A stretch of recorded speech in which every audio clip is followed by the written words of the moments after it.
تبارك الذي نزل الفرقان على عبده ليكون للعالمين نذيرا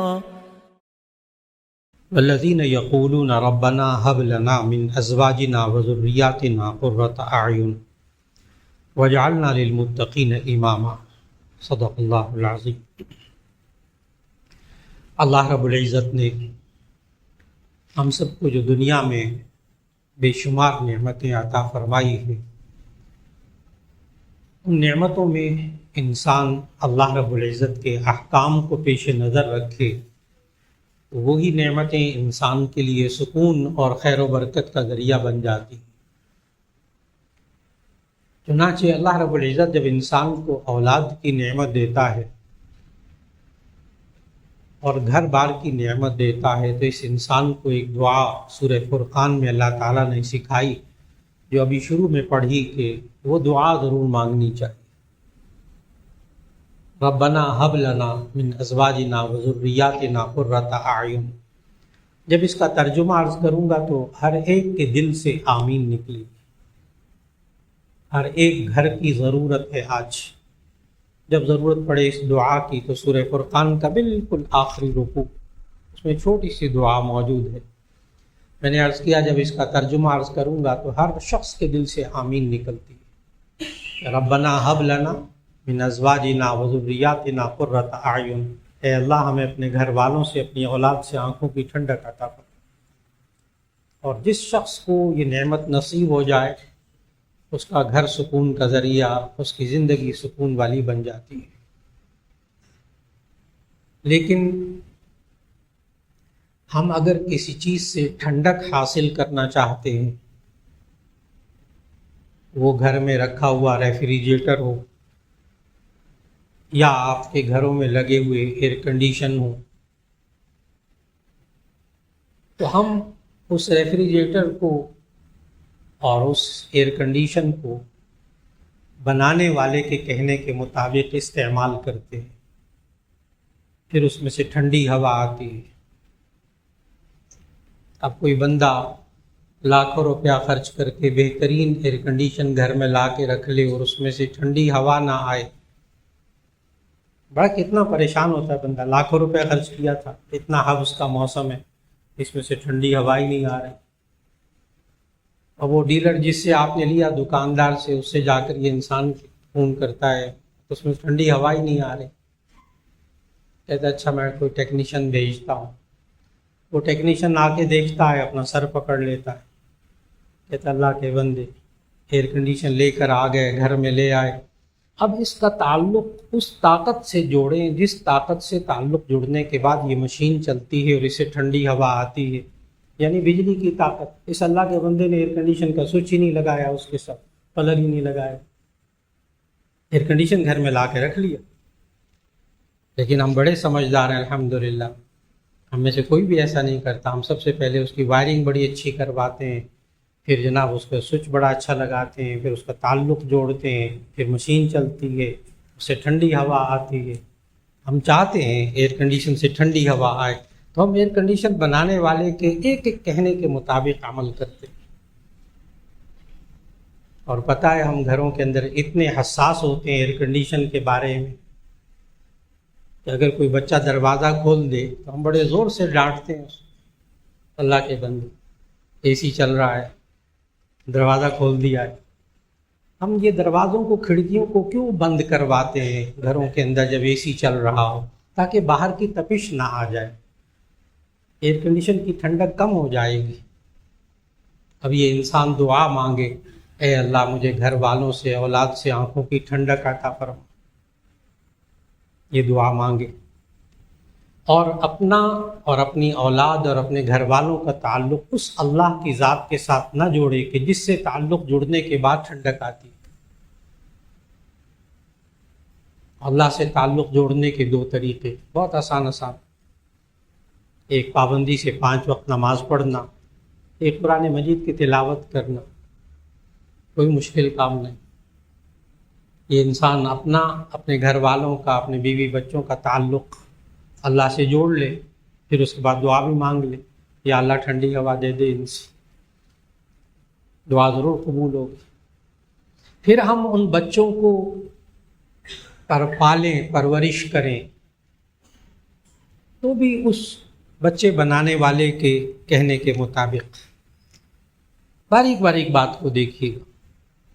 میں نے پھر عرض کیا ہم بڑے حساس ہیں، ہم دروازے بھی بند کروا دیتے ہیں، ایئر کنڈیشن سے ٹھنڈی ہوا لینا چاہتے ہیں، کیوں باہر کی تپش نہ آ جائے۔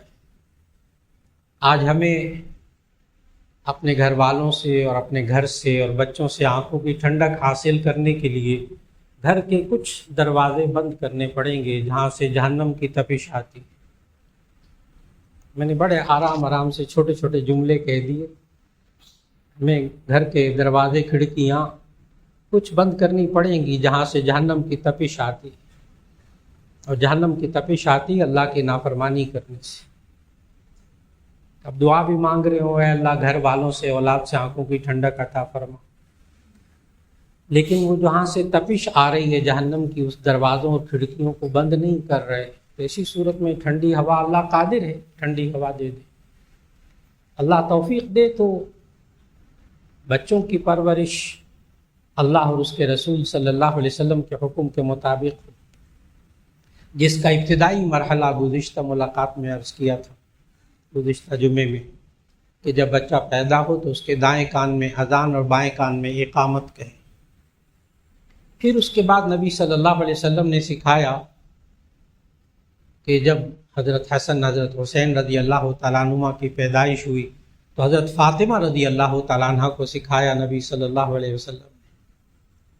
یہ دونوں حدیث مشکات میں موجود ہیں، حدیث کی کتابوں میں بہت مستند، کہ نبی صلی اللہ علیہ وسلم نے فرمایا کہ 7ویں دن ان کے بال منڈواؤ، جس کو ہم جھنڈ اتارنا کہتے ہیں، 7ویں دن ان کے بال کٹواؤ۔ اور پھر حضرت فاطمہ رضی اللہ تعالیٰ عنہ کو فرمایا، اپنی بیٹی کو، کہ ان کے بالوں کے وزن کے برابر چاندی خیرات کرتے ہیں۔ اور پھر اس کے بعد 7ویں دن ان کا اچھا سا نام رکھے، اور پھر ان کا عقیقہ کر دیں۔ عقیقہ کرنا سنت غیر مؤکدہ، کر لیں ثواب، نہ استطاعت ہو نہ کریں گناہ نہیں۔ تو سمجھایا کہ بالوں کو اتروا کر چاندی کے وزن کے برابر خیرات کریں۔ اور آج کل ڈاکٹر حضرات بتاتے ہیں کہ تجربہ بھی آپ حضرات کو، کہ بچے کے، نوزائیدہ بچے کے جتنے مرضی لمبے بال ہوں، زیادہ بال ہوں، گھنے بال ہوں، وہ 5-6 اونس یعنی 6-7 گرام سے زیادہ نہیں ہوتے۔ تو آج کل چاندی جو ہے وہ 2500 روپے کے قریب، 2500 کے قریب 10 گرام ہے۔ تو اس کا مطلب یہ ہوا کہ 1200-1300 روپیہ، بہت زیادہ ہوا 2000 بن جائے گا، 2000 روپے صدقہ کرنا۔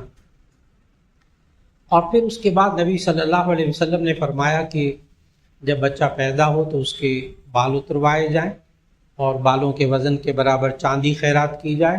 اور پھر نبی صلی اللہ علیہ وسلم نے حضرت حسن حضرت حسین رضی اللہ تعالیٰ عنہما کے سر پر زعفران لگوایا، زعفران لگوایا، اس لیے کہ یہود اور نصارہ دونوں کے ہاں یہ رواج تھا کہ وہ اس دور میں بھی عقیقہ ہوتا تھا، یہود بھی عقیقہ کرتے تھے۔ گزشتہ آسمانی کتابوں میں عقیقہ پہلے سے موجود تھا۔ وہ عقیقہ کر کے جو جانور کا خون ہوتا تھا نا، وہی نوزائیدہ بچے کے سر پہ لگا دیتے تھے۔ ظاہر ہے ناپاک خون، گندا خون، نبی صلی اللہ علیہ وسلم منع کیا، یہ تو نجاست ہے، ناپاک ہے، ناپاکی تو نہ ملے بچے کے سر پہ، منع کر دیا۔ اور فرمایا کہ یہ زعفران گھول کر لگائیے۔ زعفران بہت مہنگا، لیکن اس کی چند پتیاں چند 100 روپے کی مل جاتی ہیں، وہ ایک چمچہ پانی میں لے کر گھول لیں اور لگا لیں، پیلا پیلا پانی ہوتا ہے۔ اور دور جدید میں جو میڈیکل سائنس ہے وہ اب یہ کہتی ہے کہ زعفران جو ہے وہ دنیا کا بہترین اینٹی سیپٹک، بہترین اینٹی سیپٹک۔ اب آپ سوچئے گا کہ دور جدید میں جو آفٹر شیو لوشن ہوتا ہے اس کا کام بھی یہی ہوتا ہے، اینٹی سیپٹک ہوتا ہے، اور نبی صلی اللہ علیہ وسلم نے وہ بال اتروانے کے بعد زعفران ملنے کو کہا۔ اور پھر نبی صلی اللہ علیہ وسلم نے سمجھایا کہ اچھا نام رکھ دے بچوں کا، اور فرمایا کہ اول ما نحل والد لولد کہ باپ اپنے بچے کو جو سب سے پہلے تحفہ دیتا ہے نا، سب سے پہلا جو گفٹ دیتا ہے، اسمہ، وہ اس کا نام ہوتا ہے، فلیحسن اسمہ، تو اسے چاہیے کہ اچھا نام رکھے۔ ماں باپ کی طرف سے پہلا ہدیہ تحفہ وہ نام، اس لیے اچھا نام رکھیں۔ پھر نبی صلی اللہ علیہ وسلم نے نام رکھنے کا بھی ڈھنگ بتایا، سلیقہ سکھایا۔ سب سے اول چیز کہ اس میں شرک نہ ہو، اس نام کے اندر شرک نہ ہو۔ چنانچہ جہاں کسی صحابی کو ایمان لاتے تھے، کوئی خاتون ایمان لاتی تھی، ان کا نام شرک والا ہوتا تھا، نبی صلی اللہ علیہ وسلم تبدیل کروا دیتے تھے۔ جیسے حضرت ابو ہریرہ رضی اللہ تعالیٰ عنہ مشہور صحابی، ان کا نام اسلام لانے سے پہلے عبد شمس تھا۔ عبد شمس، سورج کا بندہ،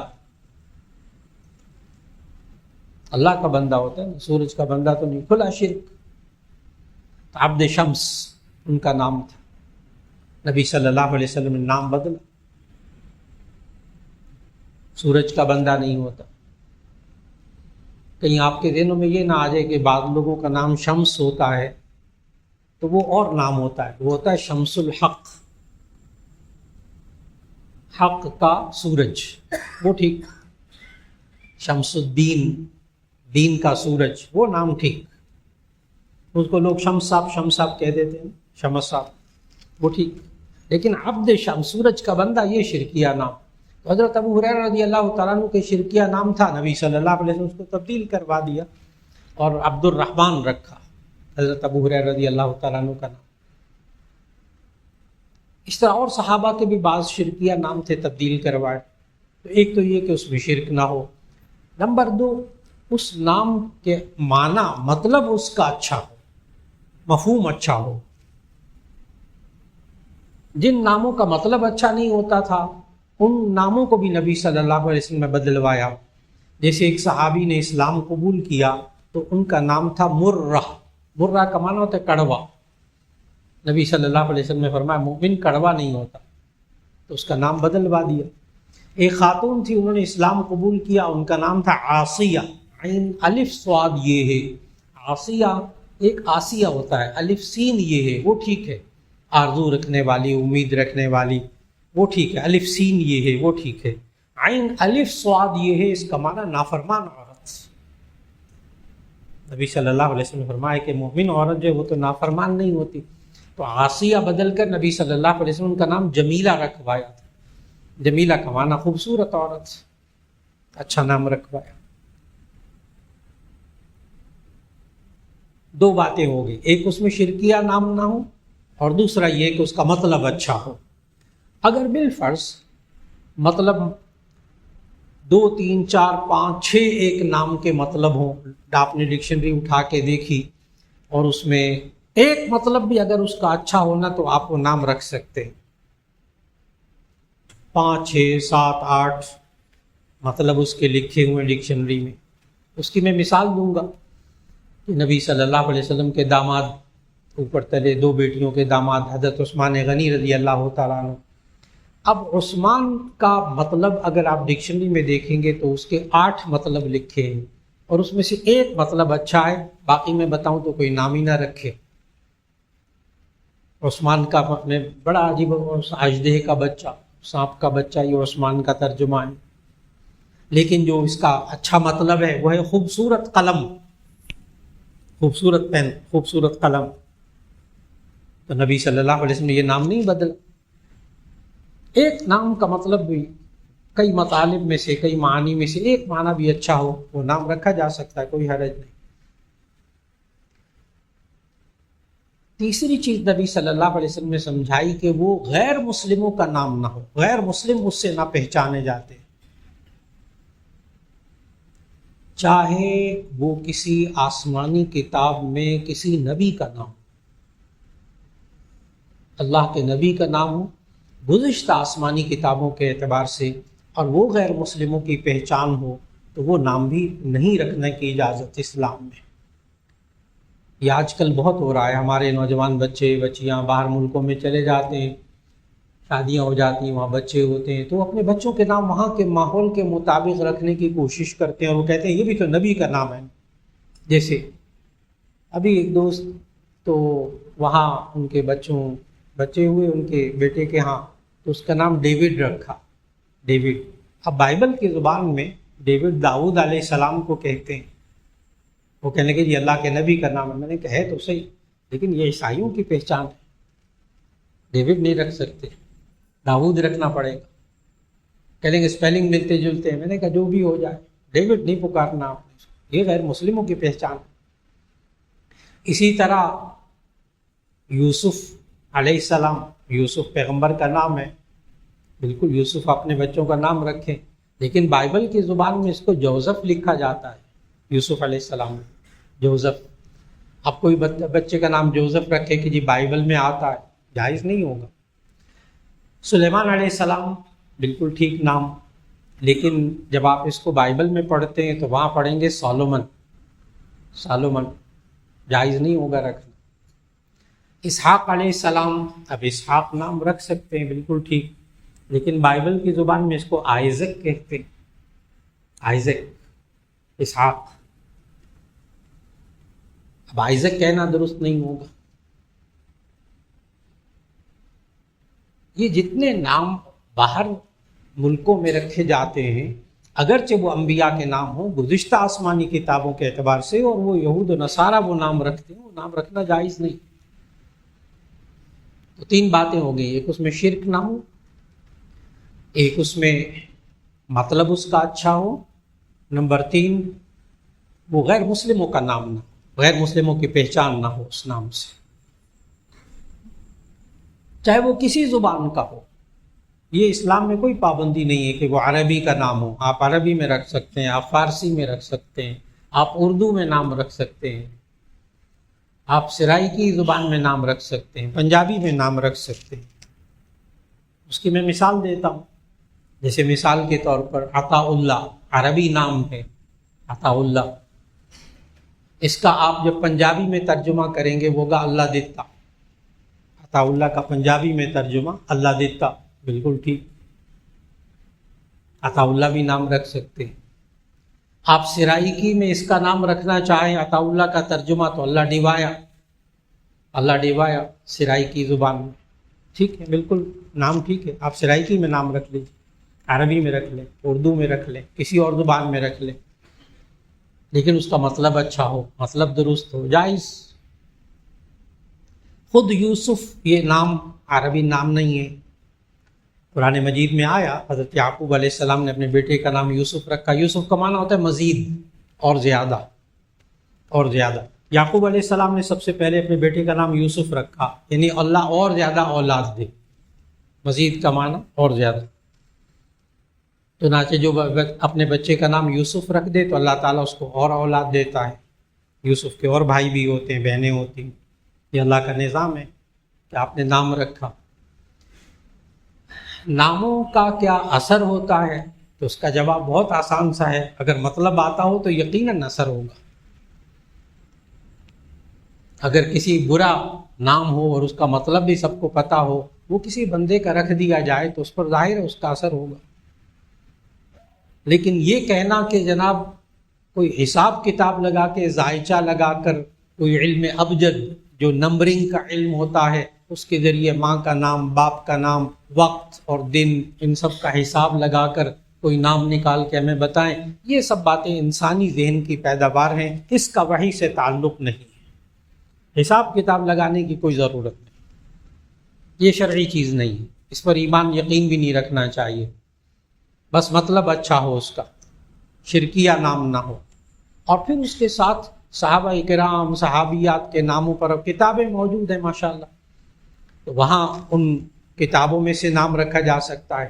آج کل جو سب سے زیادہ مشکل پیش آ رہی ہے وہ نیٹ سے نام تلاش کر کے،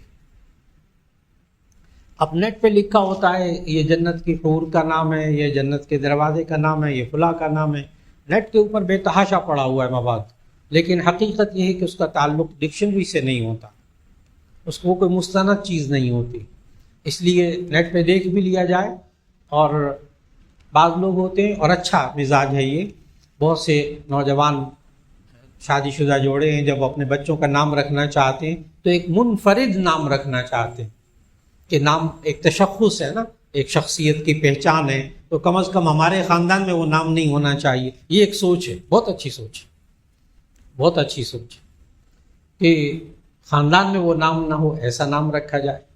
یہ نہیں کہ پوری دنیا میں کسی نے نہ رکھا ہو، ایسا نہ کیجیے، بس اپنے خاندان میں وہ نام نہ ہو تاکہ پہچان ہو جائے. اور بعض حضرات کا مزاج ایسا ہوتا ہے کہ وہ 4 بچوں کا نام ایک جیسا رکھتے ہیں، اپنے بچوں کا نام.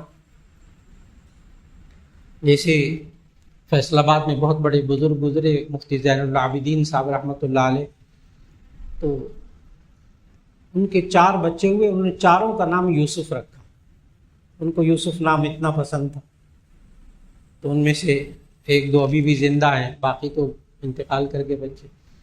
تو وہ انہوں نے فرق کیسے کیا، یوسف اول، یوسف ثانی، یوسف ثالث، یوسف رابع. پہلا یوسف، دوسرا یوسف، تیسرا یوسف، چوتھا یوسف. میں نے بتایا بہت بڑے بزرگ نے یہ کام کیا. اب یوسف رابع زندہ ہیں، وہ بھی بزرگ ہو چکے ہیں. تو کہنے کا مقصد ایک نام بھی رکھا جا سکتا ہے سب بچوں کا، اور کس طرح رکھا جا سکتا ہے. نبی صلی اللہ علیہ وسلم کو خود جو نام پسند تھے بہت زیادہ، وہ 2 نام تھے، عبداللہ اور عبد الرحمن. عبداللہ اور عبد الرحمن. لیکن عجیب بات بتاؤں آپ کو، نبی صلی اللہ علیہ وسلم کے بیٹے طیب، طاہر، قاسم، ابراہیم. طیب، قاسم، ابراہیم. ابراہیم کا تو انتقال نبی صلی اللہ علیہ وسلم کی گود میں ہوا. تو یہ 4 بیٹے، 3 بیٹے ہوئے، 4 بیٹے ہوئے، لیکن کسی کا نام عبداللہ عبد الرحمن نہیں رکھا. یہاں محدثین لکھتے ہیں کہ اگر نبی صلی اللہ علیہ وسلم اپنے کسی بچے کا نام یہ رکھ دیتے، ساری دنیا پھر وہی نام رکھتی. پسند فرمائے، پسند فرمائے. اس لیے بچوں کا نام رکھتے ہوئے تھوڑی سی چند منٹ کی تحقیق کر لیجئے، کسی عالم سے پوچھ لیجئے، اس کا مطلب اچھا ہے وہ رکھ لیجئے. اور یہ سوچ کر جو میں نے حدیث سنائی، اول ما نحل والد لولد اسمہ فلیحسن اسمہ، کہ ماں باپ اپنے بچے کو جو پہلا تحفہ دیتے ہیں وہ اس کا نام ہوتا ہے، اس لیے اس کا بہترین اچھا سا نام رکھنا چاہیے. اللہ رب العزت ہم سیرت طیبہ کا مطالعہ اسی طرح قدم بقدم عمر کے حساب سے کس طرح بچوں کی پرورش کن اصولوں کے ساتھ نبی صلی اللہ علیہ وسلم نے سکھائی، تاکہ اللہ سب کے بچوں کو آنکھوں کی ٹھنڈک بنائے. وآخر دعوانا ان الحمد للہ رب العالمین.